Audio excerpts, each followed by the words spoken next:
Welcome to the channel, Gaming Army. The drops for this video find us in our Blood Asp. It is the Blood Asp A variant. I have it outfitted with ECM, top speed of 64.8 kph, and as far as firepower, we have 10, yes, count them, 10 medium pulse lasers on board.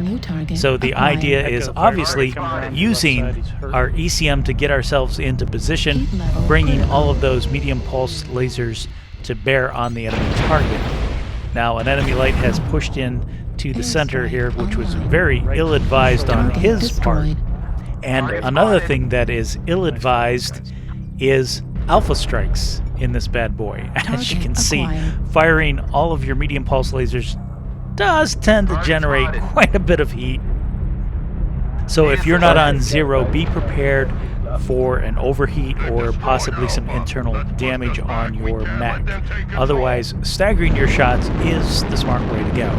Now, I'm breaking off a little bit to the right as my teammates push towards Charlie 4. I just want to sweep the ridge line on our right flank, make sure that there are no enemy units in hiding, waiting to get free shots on my teammates. And it looks like everything is clear on this side. The enemy looks like they're holding Delta 4, Delta 3 low ground, so we're going to take the ramp down and rejoin the fray. And as we do so, Night Star is pushing in towards our general direction. We're going to light him up a little bit, trying to pull back. Didn't quite get to cover, so he does get a shot with his heavy Gauss. Good news is the Blood Asp is definitely tanky enough to absorb the hit. Now, the Night Star has some allies that are pushing into our general location as well, trying to offer support. I'm not sure that's the wisest move. We're going to focus them quite quickly. Got a lot of firepower sitting here in the lower canyon, and we put them down quite easily and quite quickly. Now the score is 4-0. The balance of power clearly has shifted in our direction, and I'm going to go ahead and tag along with our Highlander as we push in. He is watching the right side. I see some enemies possibly towards the left, so I push to the right so I get a better angle on left side, and out pops a Cougar. So we quickly take his AC-20 off his arm, and that was the bulk of his firepower, and he is put down quite hard and quite quickly. I notice an enemy Thanatos back there. My teammates seem to have him under control, so I am going to head towards the last known position of a couple of those other enemy units. There's a Mad Dog up here with missiles, which I cannot allow to stand, so we're definitely going to do some damage to him. We put out an airstrike that should come right across his mech. He's got a Grasshopper for backup. I slid off the backside of the hill a little bit, but that's okay. We'll use our jump jets to get back up into position. The Mad Dog is the closest unit and take him out. I'm not sure why the Grasshopper didn't keep an eye on me, but he didn't. And now he will pay greatly. We're going to swing the corner, and we are going to shoot that rock right in the back, and the Grasshopper goes down. So we're just into a mopping up situation at this point. It is 9-0, and it's just a question of hunting down the last few mechs to close this one out. There's a second Grasshopper, and he's been caught in the low ground. My teammates are swarming him, and he goes down very quickly. The last two do not appear to be in the circle anywhere, so we'll probably run the clock out before we find the enemy units. And being a Blood Asp and this slow, chances are we're not going to run down any fast movers on the enemy team. So, a great mech. You've got lots of armor and protection on the battlefield.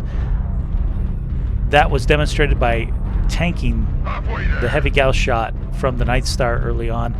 And 10 medium pulse lasers is quite a bit of firepower to bring to bear once you have a target in your sights.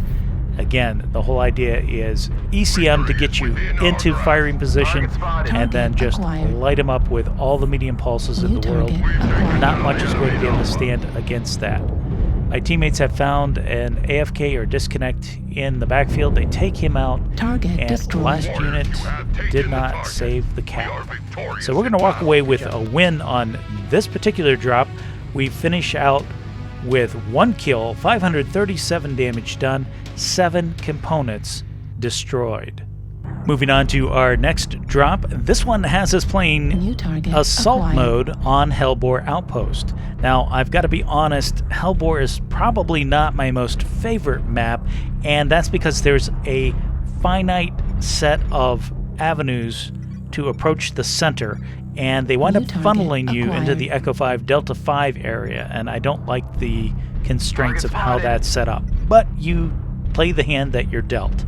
In this one, I have pushed out to the far right because I want to check this Delta 6 area, and it's a good thing that I did check it because 2 snipers, as predicted, have decided to make Delta 6 their home. And that's the 2 Shadow Cats up here on the hilltop. But that's okay, we will take them on just because I know I have more damage and more DPS than they have. So the first Shadow Cat is taken down. The second Shadow Cat has been running around and is trying to bug out. We managed to take one of his weapon systems, and he's completely open in the back while being pursued by one of our light units. So the move over towards Delta 6, I would say, was low risk, high reward. Even if something hadn't been in the Delta 6 area, I could use the land bridge, which is off to my left, to quickly rejoin my teammates. As it is, we were able to eliminate 2 enemy units from the board and 2 of their sniping units at that. Now, looking across to our left, we see they're pretty dug in on that high ground towards Delta 4 Charlie 4. I was focusing one of their missile units who's stuck in the low ground. I was hoping to do a little damage on him, but in the meantime, we'll just pick and poke at some of the enemy units across the way, like the Night Cheer. Yeah, he looks like a ripe target, so we'll do a little chip damage to him. He's not at optimal range, but it does put him under pressure and allows one of my teammates to take him out. Now we find Marauder 2, and he is pushing in towards my teammates, so we're going to take advantage of his exposed back. He doesn't seem to be paying a whole lot of attention to us, and we've managed to open up all of his back. He's put himself against the cliff wall, preventing me from the kill, but it's still racking up a lot of damage on his mech. He's actually starting to get some support from his teammates, and one of them is actually looking my way, which is less than optimal. So what I'm going to do is back off here a little bit and come at them from a slightly different angle and see if that helps in my approach to taking out these enemy mechs. And coming up over the crest of the hill, about where I expect them to be, I see the battlefield has changed. A couple of units have backed off closer to Delta 4. The Marauder has dropped to the low ground, and there is another unit to the right, and that is the Huntsman who was shooting at us earlier. He is not paying attention to me and allowing me just to rake his back. And even as he runs away, we'll just wait for that back shot and take him out. Now, I did overheat, but it was worth the investment on that small overheat to take the Huntsman off the table. Looking down to where the Marauder dropped, I see smoking rubble, and my teammates quickly confirm that somebody did indeed finish off the damaged Marauder. I guess he dropped down there trying to get out of the fight. Score is 10-7. There are still 2 enemies left on the board. One of them is Echo 4 Delta 4, and it is a Marauder Scorch. And he looks like he's hunkered down in amongst the center buildings.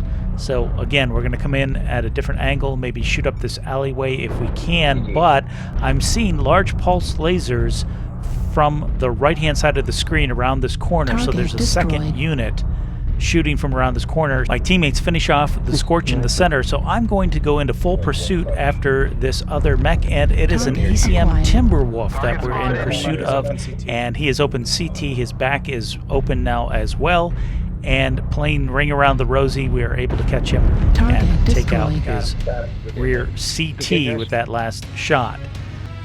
Switching over to our end screen, we wind up with 4 kills, 693 damage done.